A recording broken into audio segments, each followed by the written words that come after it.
प्रसूति, उसका विवाह दक्ष प्रजापति के साथ में हुआ। तो दक्ष प्रजापति की 16 कन्याएं हुई,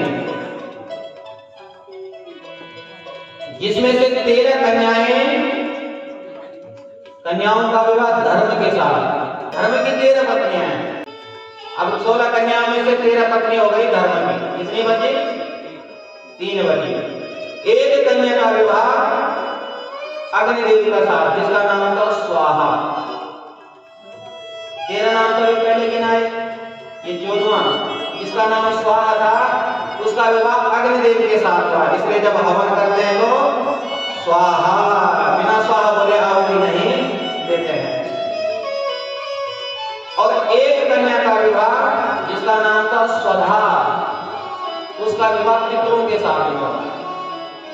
हाँ, आप नान्यमुख श्राद्ध हमारे आचार्य जी कराते हैं तो तस्में स्वधा नमः, स्वधा नमः बोलते हैं वहां पर, तस्में स्वधा नमः कराते समय। तो ये पितरों की पत्नी का नाम है। जब तक ये नाम नहीं बोलेंगे तब तक पितरों तक वो सामग्री पहुंचती नहीं। अब कितने बचे? एक बचे। एक का नाम था सती, जिसका विवाह भगवान शंकर के साथ में हुआ। लेकिन राजन, उनकी कोई संतान नहीं हुई।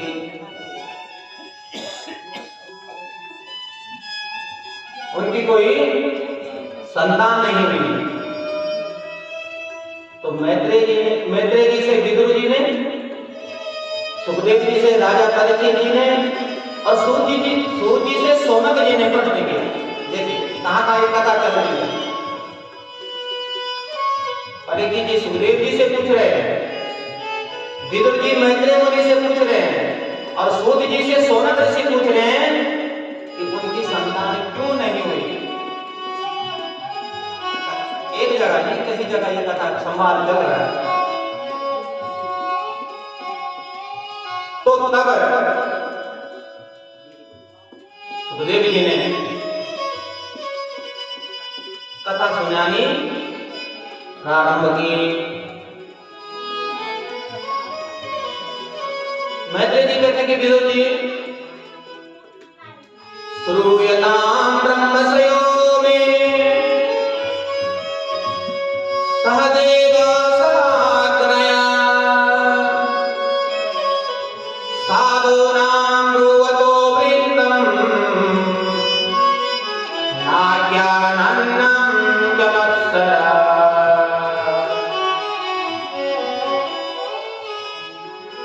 राजा दक्ष ने एक सभा बुलाई। उस सभा में सभी लोग थे, भगवान शंकर भी उस सभा में थे। और जब सभा में सब बैठे हुए थे, तो सभा में दक्ष का प्रवेश होता है। जब राजा आया, भाई राजा आया तो सब खड़े हो जाते हैं सम्मान में। लेकिन सब तो उठ गए, शंकर भगवान नहीं उठे। क्यों नहीं उठे? अरे ससुर जी आए, उठना चाहिए था, क्यों नहीं उठे होंगे? क्योंकि भगवान शंकर महान काल है। काल किसी के लिए न तो रुकता है, हाँ,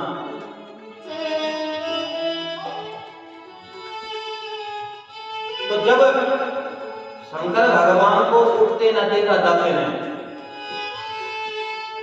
तो दक्ष पता क्या कहने लगा? अयं तो लोकपालानां यशोदो निरपत्रपः सद्विराचरिता पंथा येन तप्तेन दूषिता। बोले भाई सुनो सुनो,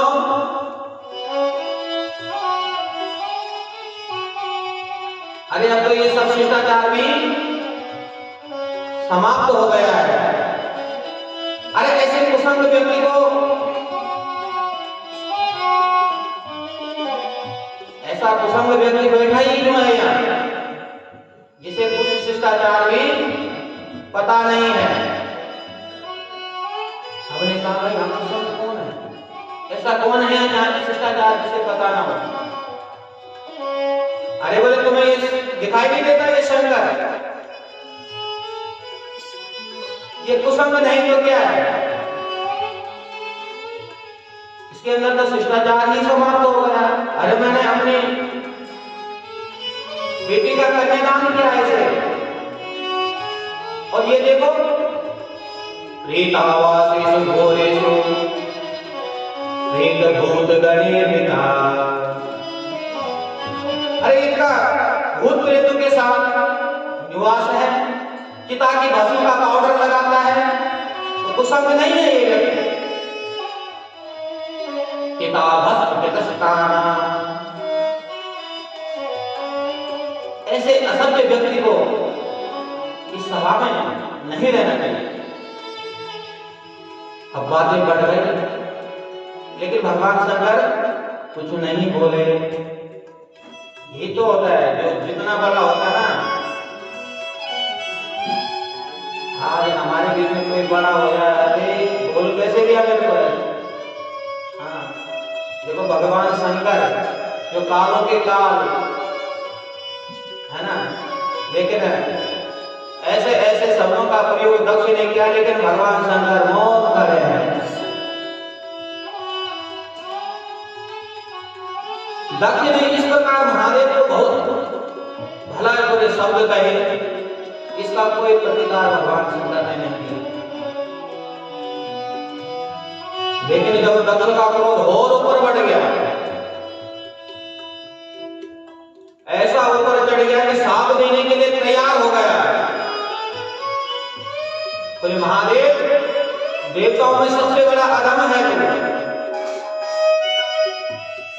तो जब ये बात भगवान के गणों ने सुनी तो नंदीश्वर बोल पड़े। नंदीश्वर से चुप नहीं रहा है। अरे हमारे स्वामी को बोल कैसे रहे हो? वो चुप है, तो इसका मतलब ये नहीं है कि तुम जो चाहो वो बोलते जाओ। और नंदीश्वर ने क्रोध में आकर के श्राप दे दिया कि जा, तू ज्यादा मैं कर रहा है, तुझे बकरी का मुंह लग जाएगा। अब तो वहां तमाम, अब जब नंदीश्वर ने श्राप दिया, भृगु जी भी खड़े हो गए। भृगु जी ने भी भगवान के गणों को श्राप दे दिया। अब भगवान शंकर को लगा यहाँ कम सापा सापी होने लगी है, इसलिए यहाँ से निकल जाना चाहिए। अपने गणों को कहा, बोले भाई चलो। अरे भाई तो अपने गणों को वहां से निकाल कर ले गए और घर आकर, लेकिन ये बात सती से नहीं बताई। कितना बड़ा बुरा किया, साफ तक दे दिया दत्त ने, लेकिन सती से ये बात नहीं बताई। अब दक्ष का इतने में भी मन नहीं भरा। अब क्या किया उसने? कनखल में, हरिद्वार में एक बहुत बड़ा यज्ञ रखा और उस यज्ञ में सबको तो निमंत्रण दे दिया और निमंत्रण में लिख दिया कि सभी लोग कैलाश से आए। हाँ, आने का रास्ता एक ही होगा ताकि उस शिव को पता लगे कि सब जाने, हमें नहीं मिला। और भगवान शंकर का क्या हुआ? लेकिन जब आप वहां से आकाश मार्ग से सब जा रहे हैं, सती जी देख रहे, मेरी सब बहनें जा रहे हैं, हर कोई आपस में बातें कर रहे, देखो देखो हमारे जान बुझकर हमारे पिता ऐसा बड़ा यज्ञ कर रहे हैं, सती को नहीं बुलाया। लेकिन जब सुना, देखिए सती जी भगवान शंकर के पास में जाती हैं और जब भगवान शंकर के पास में गई तो देखो तरीका होता है कुछ नहीं। अगर माई के जाना है तो एक तरीका है, सती जी से सीखिए। पूछ क्या रही है? अगर नहीं बुलाया, निमंत्रण नहीं दिया, तो सती जी जब गए भगवान शंकर के पास में तो क्या कहती है? प्रजापति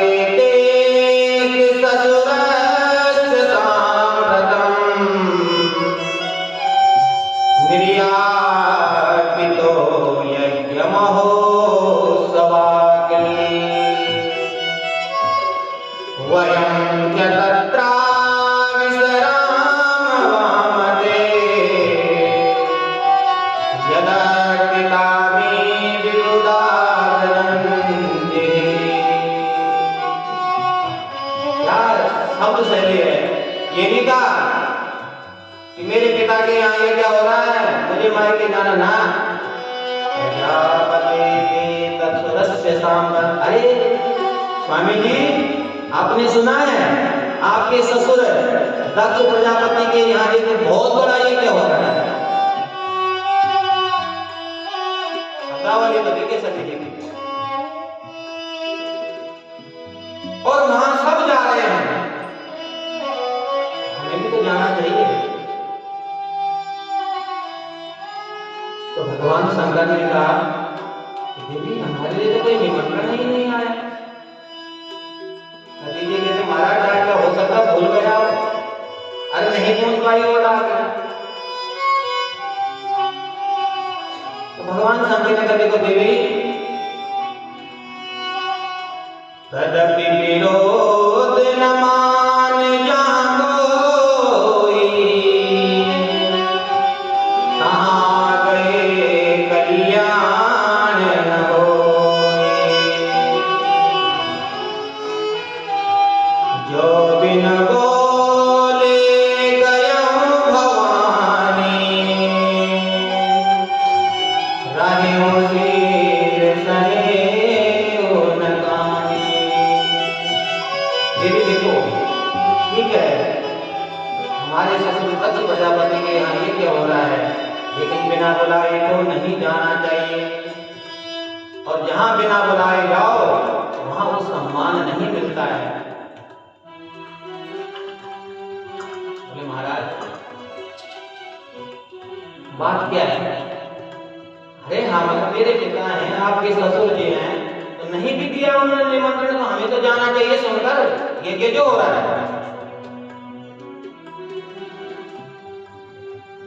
तो तब भगवान शंकर ने बताया कि निमंत्रण तो ये जानबूझकर नहीं दिया गया है, और ये कि भी ये जानबूझकर हो रहा है। बोले बात क्या है, तो सारा विस्तार पूर्वक बता दिया कि सभा में क्या क्या हुआ था। अब बताया तो सती जी कह रहे महाराज तो क्या हुआ फिर। अरे ये तो जीवन में होता रहता है। भगवान शंकर ने समझाया, सती को नहीं माना।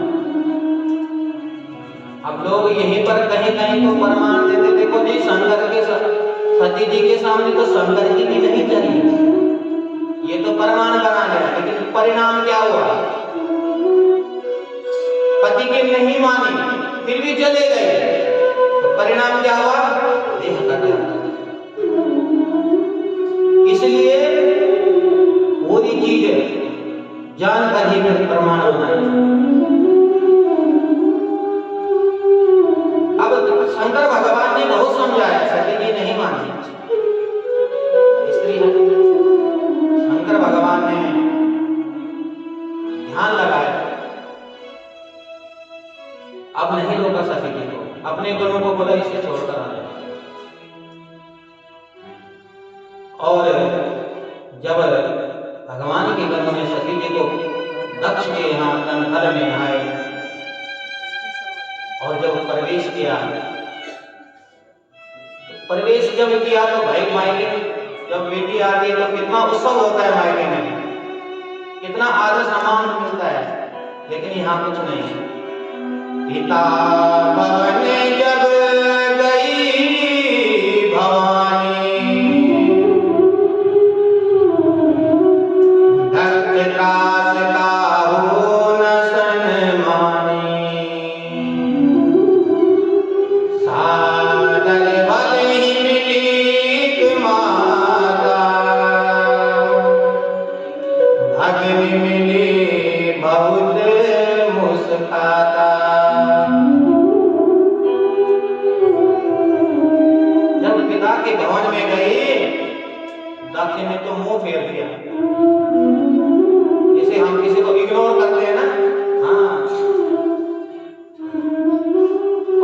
मिली। देखो माँ तो प्रेम, माँ का मातृत्व अलग है, माँ का स्नेह अलग है, लेकिन बहनों में भी हंसी मजाक उड़ाने, देखो देखो बिना बुलाए आए। हाँ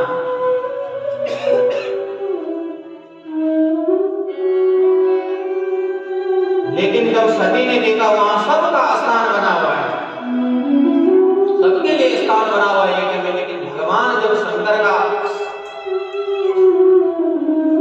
स्थान नहीं देखा कहीं, तो अब सती जी को ये सहन नहीं हो रहा। शिव अपमान न जाय सही, हृदय न होय प्रबोध, सकल समय हटि अटक तब, बोले बचन सक्रोध। क्रोध पर चर्चा हो रही थी हमारी, कहां पर करना चाहिए, आ गया ना नंबर, कहां करना चाहिए। अब देखो भवानी क्रोध में आ गई, क्यों? अरे अपने स्वामी का अपमान सहन करना कहां की बात है, और अपने पिता दक्ष के लिए कहा, यद दयक्षरं नाम गिरेरितं नृणाम्, सत्कृत प्रसंगादमासु हन्तितः, पवित्र कीर्तितमगंग शासनम्। बोले जो ये शिव है ना, शिव ये 2 अक्षरों का नाम है, और प्रसंगवश कोई एक बार भी इसे अपने मुंह से ले, जीव के समस्त पाप लक्षण समाप्त हो जाते हैं। और तुमने उनकी आज्ञा का उल्लंघन किया। अहो मुझे ये पता अब लगा कि आप शंकर से द्वेष रखते हैं, अवश्य आपका अब अमंगल दिखाई दे रहा है। और अब सती जी सोच रहे कि क्या किया जाए। सती जी सोच रही है करना क्या चाहिए, क्यों? चुप तो मैं रह नहीं सकती। अरे चुप तो वो रहेगा ना जो सामर्थ्यवान नहीं है कुछ करने में,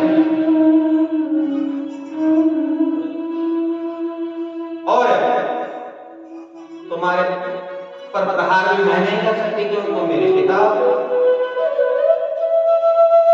जहां पर भगवान की निंदा हो रही हो, हमारे स्वामी की निंदा हो रही हो, बोले क्या करना चाहिए? कर्णो विधाय निर्याद कल्पई से, धर्मावितर्य श्रेणिर्न विरस्यमाने। बोले अगर हम सामर्थ्यवान नहीं है कुछ भी करने में, तो कान बंद कर दीजिए, निंदा नहीं सुननी चाहिए। कर्णो विधाय, बंद कर दीजिए कान। बोले तो मैं तो सामर्थ्यवान हूं, कान भी बंद नहीं कर सकती। तो बोले जो अपमान कर रहा है उसको दंड दो। दंड भी मैं नहीं दे सकती, क्यों? कि मेरे पिता हैं। तो क्या करो? नेतेन देहेन हरे पितारसो, देहोद्भवेनामलं कुजन्मना, व्रीडाममाभूत कुजन्मप्रसंग, तजन्मधिगयो महतामवद्यते।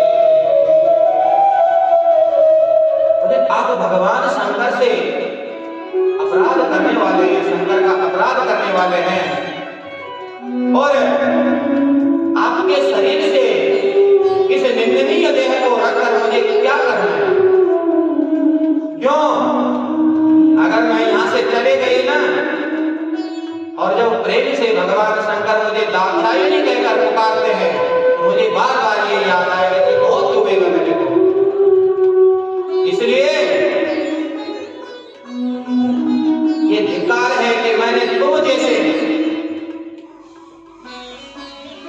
पिता के घर में जन्म लिया है जीव का, वे मनुष्य भगवान शंकर से ऐसा देह को समतुल्य, इस समतुल्य देह को रख कर मैं क्या करूंगा? इसलिए मां सती ने योगाग्नि में अपना देह भस्म कर दिया। और इधर कैलाश में भगवान शंकर सनत कुमारों को ब्रह्म विद्या का ज्ञान दे रहे थे। इतने में नारद जी आ जाते हैं। उस समय के रिपोर्टर तो नारद जी हैं। और नारद जी ने भगवान शंकर को कहा, भवो भवान्यामृतम् प्रजापते रसकृताया अवगम्य नारदा स्वपार्षदस्यैन्यज तत्परद्भुवि विद्रावितं रोदमपारमादरे।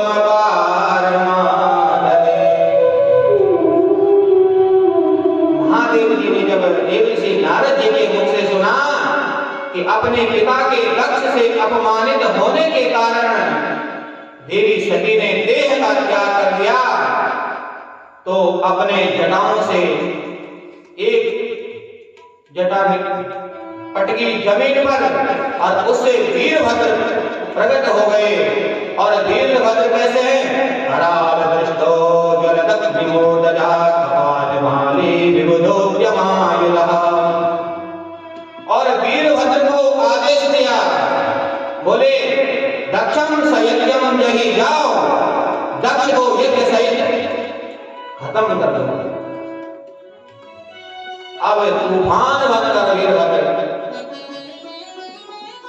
शिव गणों के साथ में आए। अब यज्ञ मंडप में भृगु जी यज्ञ करा रहे थे। अब उन्हें लगा ये तूफान कहां से आ गया, अचानक ये तूफान कैसे आ गया। और जब वीरभद्र तूफान बनकर यज्ञ मंडप में बैठे तो शिव गणों ने कहा, देखिए महाराज, जब हम यहाँ आए थे ना, और हमारी को जब इन्होंने यहाँ से भगाया तो ये भृगु जी गाड़ी पर हाथ लगाकर मुस्कुरा रहे थे। तो सबसे पहले भृगु जी की गाड़ी ही खींची वीरभद्र ने। और ऐसे ऐसे करके अंत में दक्ष का सिर काट करके यज्ञ कुंड में स्वाहा कर दिया। और ये सब करके लोग कैलाश में चले गए। ब्रह्मा जी देवता दिया, अब ये क्या कैसे होगा? ये क्या बोला जब यजमान को ही स्वाहा कर दिया। तो भगवान शंकर के पास गए और भगवान शंकर से हाथ जोड़कर विनती की। और भगवान शंकर तो आशुतोष है, जो थोड़े में ही प्रसन्न हो जाते हैं, क्योंकि भोले शंकर से बड़ा दयालु देवता कोई है ही नहीं। एक लोटे के जल में ही प्रसन्न होते हैं। हाँ, मैंने रात को बताया तो आपको कि भगवान शंकर को सबसे ज्यादा प्रिय क्या है? जल। कुछ भी सामग्री आपके पास नहीं है, लेकिन एक लोटा जल का आप प्रेम से ओम नमः शिवाय बोलो, कुछ भी मंत्र नहीं आता आपको, बस इसी में प्रसन्न हो जाते हैं। और देवताओं ने जब स्तुति की तो भगवान शंकर प्रसन्न हो गए, आशुतोष में चले आए। बोले महाराज ये कैसे पूरा होगा? भगवान शंकर ने कहा करो ये क्या पूरा? बोले महाराज कहां से करें, यजमान तो है ही नहीं। तो तब बकरे का मुंह लगाया, और तब बकरे का मुंह लगाया। बकरे के मुंह लगाने के बाद दक्ष ने स्तुति की। बोले महाराज आपने बहुत अच्छा किया, हम जैसे देह अभिमानी के साथ ऐसा ही होना चाहिए। और तब पुनः दक्ष का यज्ञ संपन्न हुआ।